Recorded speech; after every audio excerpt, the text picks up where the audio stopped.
2023 regular meeting here in Cliston for the tentative budget hearing. If you would like, please stand and join us for the invocation of pledge. Our Father, who art in heaven, hallowed be thy name. Thy kingdom come, thy will be done, on earth as it is in heaven. Give us this day our daily bread. Forgive us our trespasses, as we forgive those who trespass against us. And lead us not into temptation, but deliver us from evil. Thine is the kingdom, power, and glory forever. Amen. I pledge allegiance to the flag of the United States of America and to the republic for which it stands, one nation, under God, indivisible, with liberty and justice for all. And at this time, Mr. Superintendent, would you like to introduce a new member of the team? Absolutely. As you can tell, tonight we have Ms. Madison Tanner with us. She is our new board attorney from Henderson and Franklin. We've already kept Ms. Tanner pretty busy over the last week, inundating her with a lot of information and emails and positions that we were working on and situations that she's already working very hard. So we're so far very much enjoying it. So welcome, Ms. Tanner. Thank you very much. I look forward to working with each and every one. Great. Thank you. All right, Mr. Superintendent, do we have any citizen comment on actions? I have none at this time. Okay. Then at this time, we're going to open the tentative budget hearing. Ms. Knox. All right, well, good afternoon, Superintendent, board members, and Ms. Tanner. I'm excited to present our tentative budget to you. The tentative budget book was shared with you last Monday on the 24th, and that's required by Chapter 200 of the Florida statute. So hopefully you've had time to review that. And as always, when we talk about the budget, just remember this is a snapshot in time. These numbers do change frequently. So we'll get started talking about our proposed millage rates and the rolled back rate. So this is the millage rate necessary to levy the same amount of taxes as the prior year. So for example, if we levy $15 million in fiscal year 23, we would charge the rolled back rate to the current year taxable value to get that same amount of revenue. However, you can see on this slide that in 22-23, the total millage rates were 5.413, and this year our proposed millage rates are 5.254. That is a 7.81% increase over the rolled back rates. So the effect that this has on the taxpayers, you can see that our final gross taxable value for the 2022 tax roll was $3.9 billion. We're almost at $4.5 billion, or over $500,000 increase, which represents 15.12%. So essentially, if you took a very simplistic view of this $100,000 home is now valued at over $115,000. And even though the millage rate has gone down, because the taxable value has exceeded the millage rates, it becomes a tax increase of essentially $63.54 on your average home, let's say if it was $100,000. This slide I put in here because I don't know if everybody understands the direct correlation between the millage rates and the taxable value. As you can see, as the taxable value goes down, as you can see in like 2007, 2008, those kind of Great Recession years, the total millages go down, but goes up. As the tax roll goes up, the millage rates goes down. And that is very intentional by the law, so that way it doesn't appear that we have these massive tax increases on the community. But essentially, there is some kind of tax increase when you look at the taxable value going up so high as we've seen in recent years. What's unique is that not any other governmental organizations have their millage rates dictated. As the tax roll goes up, their millage rates could stay the same. They could increase their millage rates. The school districts are governed specifically by statutes in that aspect. So this is just a table to supplement the prior slide, just so you have the actual data in front of you. And I've shared this slide with you in the past, and I want to point out that these are the finalized values. So what happens is, we get the certified taxable value on July 1, and then usually about January, when the county has to submit their final documents to the Department of Revenue, it does change a little bit. So that's what these final tax values, with the exception of 2024, are. For example, we started out 2023 at $3.7 billion taxable value, and then it ended up being finalized over $200 million more than that. So that's very infrequent that it changes that much. It normally does change a little bit, but to change that much is a little drastic. So let's just jump right in and talk about our total budget. Here's a summary of all funds. Over $194 million budget, with of course the general fund making up the largest portion at almost 71%, and special revenue coming in second at $36.8 million, or almost 19%. And of course, special revenue in recent years has been a little inflated due to all the ESSER funding we've received. So part one, our general fund, this is our primary operating budget that serves over 7,200 students. The biggest revenue stream is the Florida Education Finance Program, which includes our local tax revenue. And at the June 6th preliminary budget overview, we talked about a lot of changes that happened in the FEFP this year, categoricals that got repealed and lumped into the base student allocation, moving from the district cost differential to the comparable wage factor that generated a lot more money for us, a nice increase in SAI, or what is now called educational enrichment. So we saw a lot of great wins in the FEFP this year. You know, our general fund covers just the day-to-day operations of salaries, utilities, transportation, those type of day-to-day expenses. And we have a really strong budget. I mean, I know when I gave the June 6th preliminary budget overview, it was just very, we're coming off of the legislative cycle and just excited about all the wins that we had. I mean, property tax values just continue to increase more than I would have expected. And the high interest rates are significantly increasing our investment income. And then just investments from the state level into education have been great recently. But we don't let that get our guard down, because we know that there's always budget risks that are at the forefront, and we always consider as we talk about any budget decision. So I've presented this slide to you in the past as well. It's just our projected under our fiscal year 19 actual FTE, all the way through our projected unweighted FTE through fiscal year 24. There's a lot of lines going on here because we have so many types of FTE now that we have DAOF, our virtual school, FBS, all the private school scholarships, our traditional brick and mortar enrollment, and that's really what we tend to focus on when we think about FTE and what it's generating for us in the FEFP. So we have about 160 FTE increase from fiscal year 23 to fiscal year 24 as far as Hendry traditional brick and mortar goes. So here's another slide about our funds per FTE. This strictly is using the funds we receive out of the FEFP. You can see going back to fiscal year 19, kind of where we've been. The column in blue represents, if you were to look in the actual FEFP document, that is the number you would see for Hendry County. But of course, that is diluted because of DAOF, who started in fiscal year 20 on this graph. You can see that number is diluted when you compare it to the green line, which is our funds per FTE if we took out DAOF and FES, so that is the true like Hendry brick and mortar. So you can kind of see what that looks like. And this is a constantly changing number as every FEFP calculation comes out, it's a changing number. And then here's just kind of a summary of the FEFP. If you ever were to look in the FEFP, it's very convoluted, so many lines, sifting through all that information. So this is kind of just a little summary for you to see what our FEFP budget looks like. Starting from reading instruction down, you can see those negatives starting at 815,000, going down to 2.3. Those were all the categoricals that were repealed and subsequently lumped into the base student allocation, which was the primary reason why we saw such a large increase in the VSA this year.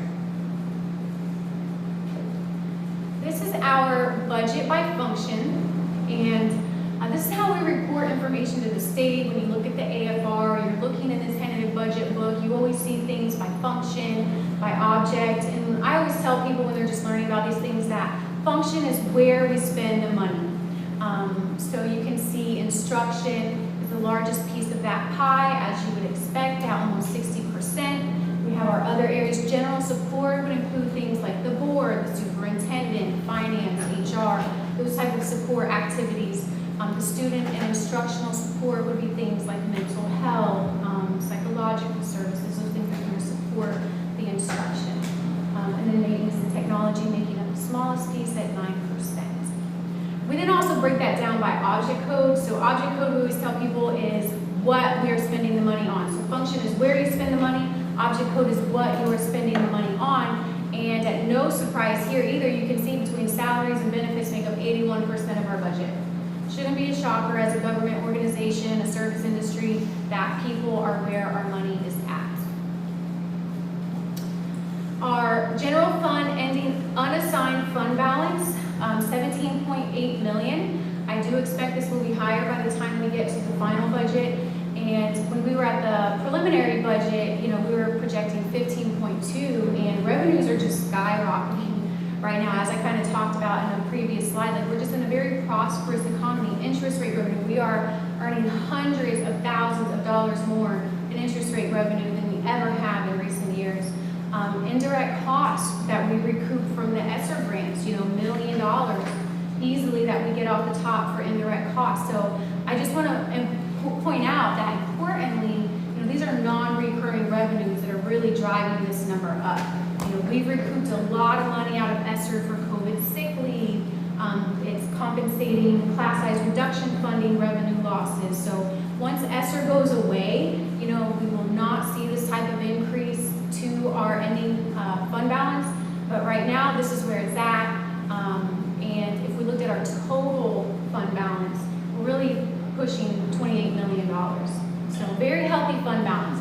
And that's important because we know the state requires us to withhold 3% of new revenue, which would equate to $2.1 million. Our own board policy requires 6%. So new revenue less the revenue that DAOF is generating would equate to $4.2 million. But our actual ending fund balance, or our fund balance going into fiscal year 24 is 17.8, or 25%. That's great. If we were close to 6%, I would be nervous myself. So I'm really happy about where we're at. You know, not that we need to look at some strategies to try to wind that down, but I'm really happy that's where we're at, because we'll look at the next slide on just the things that we have to be prepared for in the future. Now, if we were to look at our unassigned fund balance with DAOF, because they are part of that, the unassigned fund balance in your tentative budget book is like 19 point something million, and that's because we do have about 1.7 set aside in the budget for DAOF. That means we don't pay them 100% of the money that they earn just due to the way their FTE is calculated and how it gets trued up. So that 1.7 that is reserved on top of that 17.8 will either be paid to DAOF next year and or return to the Department of Education. So, you know, we set all this money aside in our reserve for FTE shortfalls. You know, what if we lose kids, our FTE projections don't come to fruition? We need to have that money set aside and be prepared, because in the next FEFP run, they're going to reduce our budget. So we need to have that set aside just in case. We've been fortunate not to see that in recent years. Same with the FEFP could have prior year adjustments or prorations.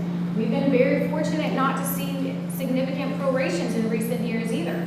We just have additional requests that come up from schools or departments' needs that pop up throughout the year that we want to be able to accommodate, whether that's financially or non-financially. At least we know if they need something financially, we have funds set aside to try to help them out. And the changes to the family empowerment scholarships is a big one. We were really blessed this current year that the state set aside $350 million in the FEFP for FES increases in case the state themselves under projected FES FTE. That's huge because they only did that 1 year before, and of course there's always increases in FES, so to know we have that, and districts won't be harmed, brick and mortar school districts won't be harmed because of FES increases, is always good to know. And then again, any unanticipated, unbudgeted items, you know, emergencies. We saw Hurricane Ian last year that required us to throw about $160,000 out in the budget. So all of those things are why our unassigned fund balance is so important, to keep those funds in reserve, at a decent level in reserve. So I talked about, you know, we're always cognizant of budget risks when we talk about the budget, and there's a lot of them. You know, I just talked about the FTE and student growth, like our projections, but if they don't come to fruition, we know in the next FEFP run, we could lose, you know, potentially $1 million or so, you know, give or take. The universal scholarships, like there was a huge change. You know, House Bill 1 had a tremendous impact on universal scholarships. Home education is now included in that. So you could homeschool your kid and get a scholarship. The eligibility requirements changed. So there's this constantly changing environment. And this, the universal scholarships, is not only a budget budget risk for our capital fund because as we saw in the current legislative session, school districts who have charter schools are now required to share a portion of their capital funds with charter schools. And in my opinion, it's only a matter of time before that happens with private schools as well, as that push for choice continues to happen. Inflation, we see is kind of slowing down, but prices are still high. Everything is still extremely high. So it's just another budget risk. The election year, in my opinion, you know, we usually see an election year, a lot of money dumped into education, everybody's trying to get their priorities in, but then what happens after that? You know, somebody new comes in power, what's gonna happen? Where do their priorities lie? So we have to kind of, you know, when we think about that large fund balance, this is kind of, you know, another area that we look at as to why it may be important to hold on to more than 6%, closer to 10-15%. A recession, you know, there's still a lot of skepticism about a recession. We're all like, is it coming? Is it coming? Like, how much higher can things get? Interest rates keep going up. And it's just not happening. Not that we want it to happen, but there's just always that loom of it's just the natural cycle of our economy. When is it going to happen? And being prepared for that. Again, natural disaster, a hurricane comes along. The volatility of our non-recurring revenues, you know, that's a big area. Like the interest income, we're earning hundreds of thousands of dollars in interest income beyond what we've seen in recent years. What's going to happen with that? When are interest rates going to start going back down? And then moving to self-insured medical, that's a big priority for us this coming year. And what is it going to take to move into that model? Will it require, you know, any investment for us to pull out of reserves? And then, of course, unfunded mandates that always come down from the state that we've got to be prepared to comply with regardless. So we'll move on to part 2, our debt service fund. We're very fortunate. We have very, very limited debt. One outstanding bond in the amount of almost $1.2 million with principal and interest. We pay about $100,000 a year on it. We do have a balloon payment coming up in November of 2025 of almost $1 million. We'll have that covered by the reserve in our racetrack revenues. It'll cover about half of that, and then we can either look at dipping into the general fund reserve, maybe using capital funding, whatever it might be to supplement the other half of that payment, or we could always go back and extend that debt service if, you know, the board so choose. That would be my preference, but we definitely have options and not a big concern about meeting that balloon payment that's coming up.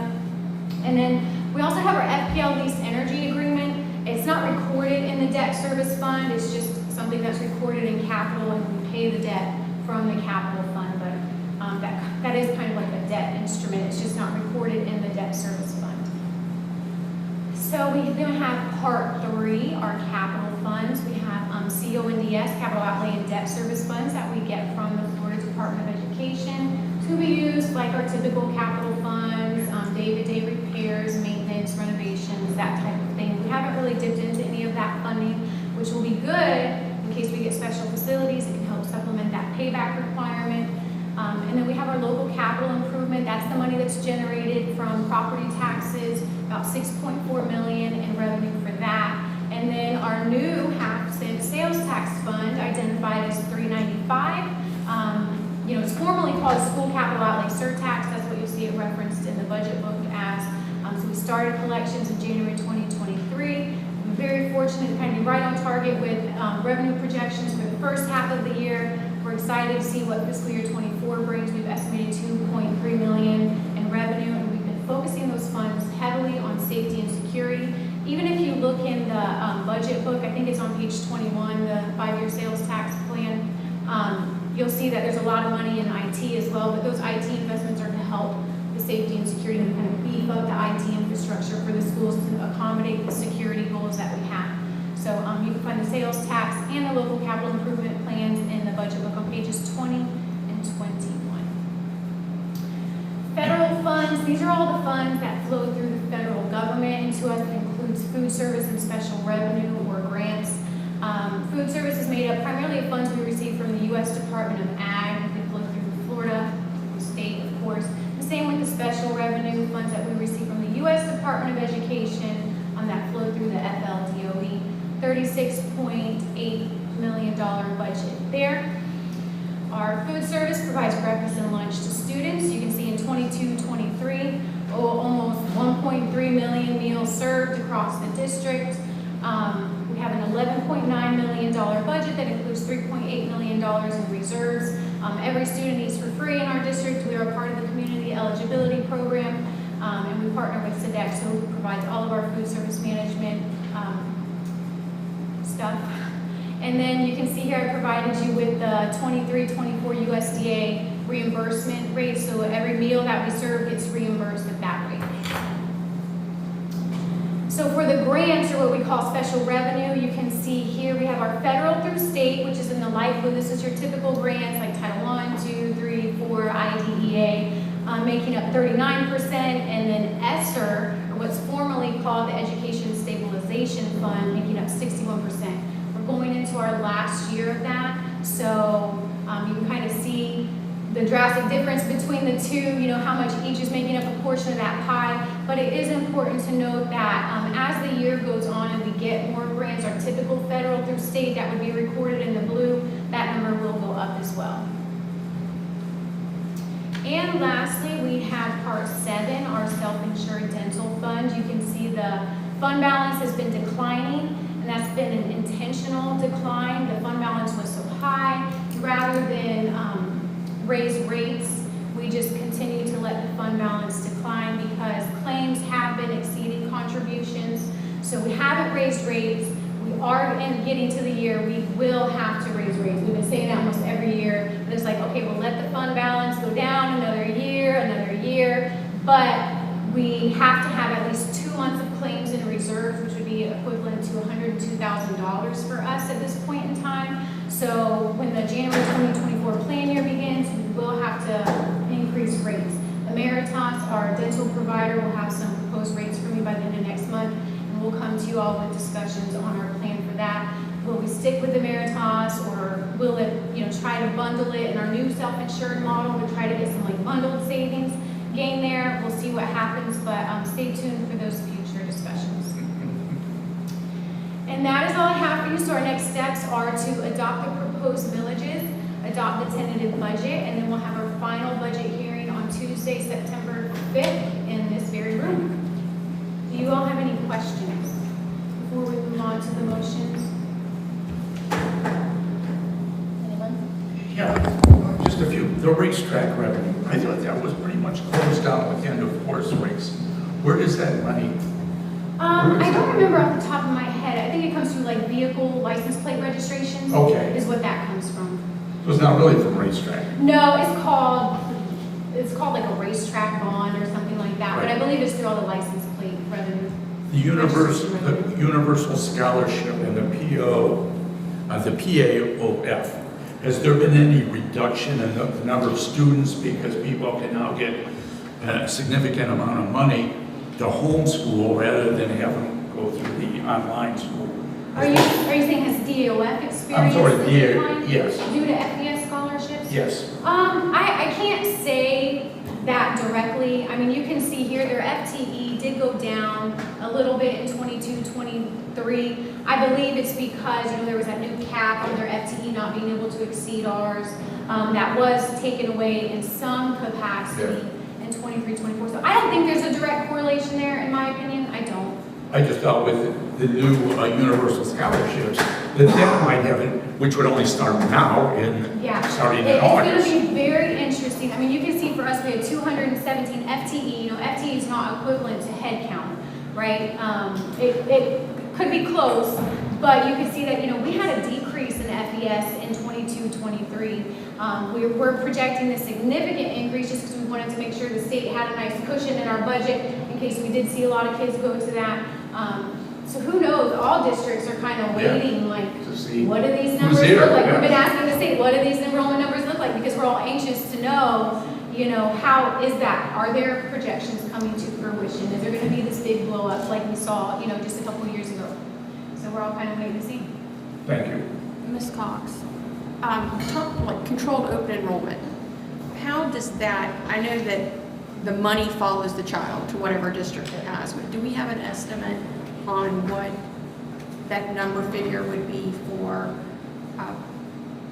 Hendry resident students going to other counties? We do not off the top of our head. I mean, if we knew who those students were, what program they fell in within the FTE, I mean, we could easily calculate what that amount is, but I don't have that information.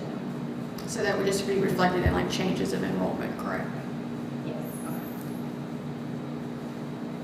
Anything further? All right, at this time, do we have any public comment on the village taxes and tentative budget? Seeing none, I'm going to close this public comment period on the tentative budget. Mr. Superintendent, do I have your recommendation on the millage rate? Yes, as superintendent, I recommend the adoption of the millage rates levy resolution as follows. The taxing authority is the District School Board of Hendry County. The state rolled-back rate is 2.8494 mils. The local rolled-back rate is 2.0238 mils. The total rolled-back rate increase is 7.81%. I recommend the following millage levies. General operating millage levy, including prior period adjustment, at 3.006 mils. Basic discretionary millage levy for general operating, 0.748 mils. Basic discretionary millage levy for capital outlay, 1.5 mils. The total millage levy for the tentative budget is 5.254 mils. Do you have a motion on the 2023-24 millage levy? So moved. Second. I have a motion by Mr. Hendry and a second by Mr. Masklin. Any further discussion? All in favor? Aye. All opposed? Nay.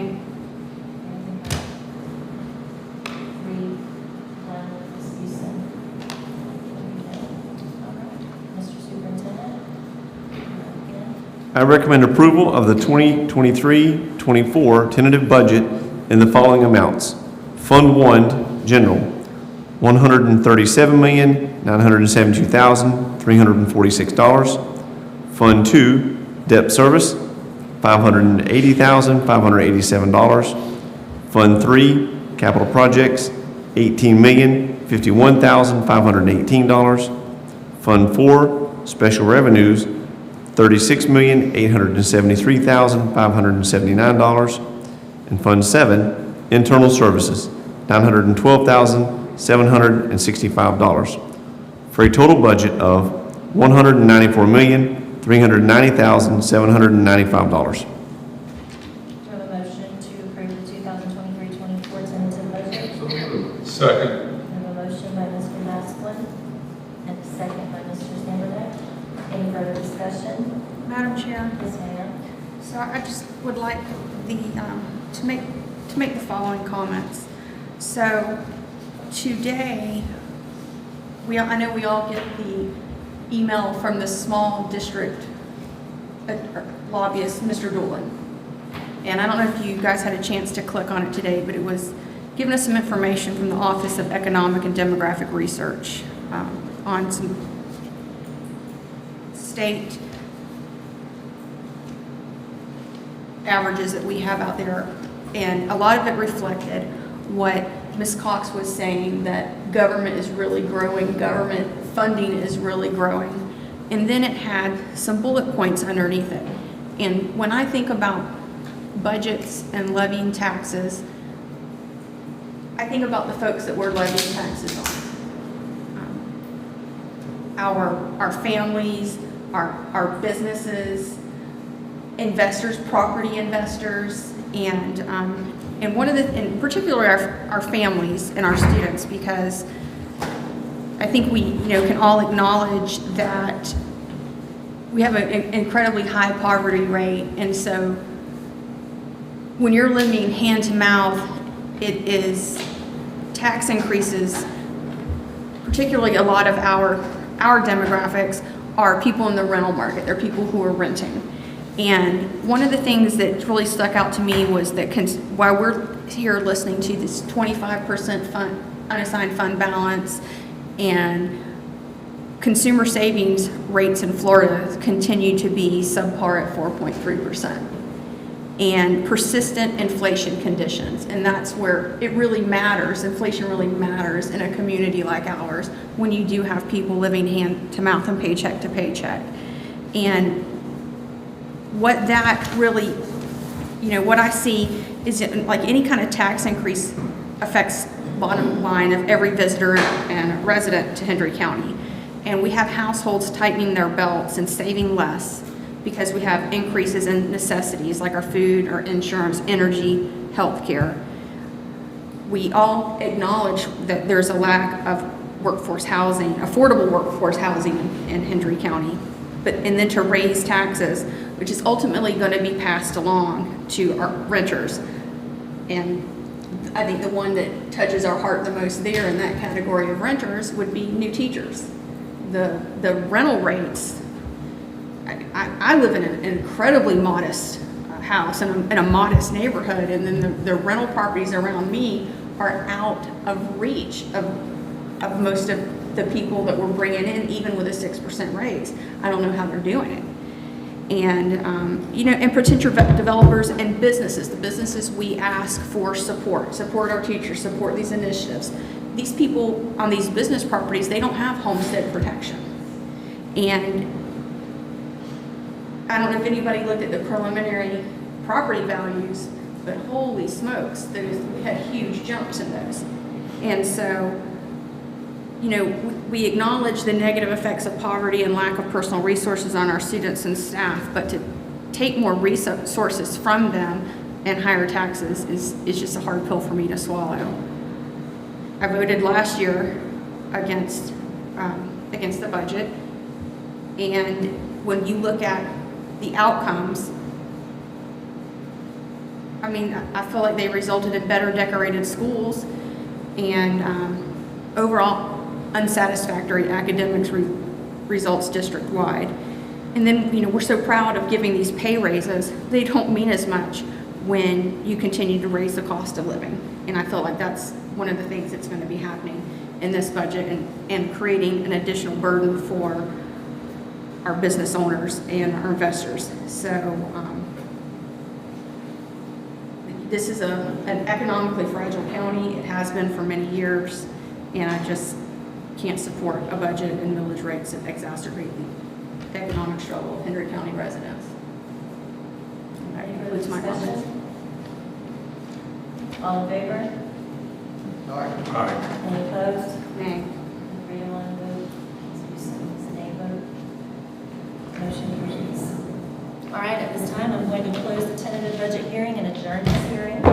And we're going to move right on into our action items. Mr. Superintendent, do I have your recommendation on action item B, special facility pre-application? Yes, the special facility pre-application is a cadre of documents that we have to submit as we go into the application and request phase for the Dooley Bell High School. So at this point in time, I recommend approval of action item 3B, special facility pre-application. Motion? So moved. Second. Motion by Mr. Vesplin and a second by Mr. Standardite. Any discussion? Madam Chair, Yes, ma'am. I'd like just to comment that it would be based on the required millage levy, because we're attempting to go through the special facilities project. It requires the millage rates that I'm not particularly excited about. So it would be illogical of me to withhold support for the tentative budget and then support the pre-application. Furthermore, I feel like in this process, so everybody knows I'm incredibly nosy and I'm watching what other districts do, Okeechobee, DeSoto, I'm watching their process. And then I'm reflecting on our process. And I feel I've received minimal information as a board member that makes me comfortable with this. I feel like I've been denied access to public meetings due to a failure to public notice. And then, of course, before you can even build a facility, it's that land deal that doesn't sit right with me, because one of the few days I've been absent due to illness, we gave the authority to negotiate on behalf of the board to the superintendent, and then there's that outlier third appraisal, which was not statutorily necessary, and then the relationship with the seller's broker is just another concern for me, so I will not be able to support this pre-application. Any further discussion? All in favor? Aye. Any opposed? Okay. Okay, motion carries 3 to 1, Ms. Houston. All right, Mr. Superintendent, do I have your recommendation on the action item C, Hendry Educational Support Personnel Association Agreement, that's for 2024? Yes, before you have the HESPA agreement that the HESPA organization and their leadership, as well as the Hendry County staff that has worked together, has done a phenomenal job at bringing the salaries of our HESPA employees to a much better place. So we're very, very pleased to be able to present this to you this evening. So therefore, I recommend approval of action item 3C, Hendry County Educational Support Personnel Association Agreement, HESPA 2023-24. Second. Okay, we have a motion by Mrs. Houston and a second by Mr. Sonderdijk. Any further discussion? All in favor? Aye. Any opposed? Motion carries 4-0. All right, thank you for attending the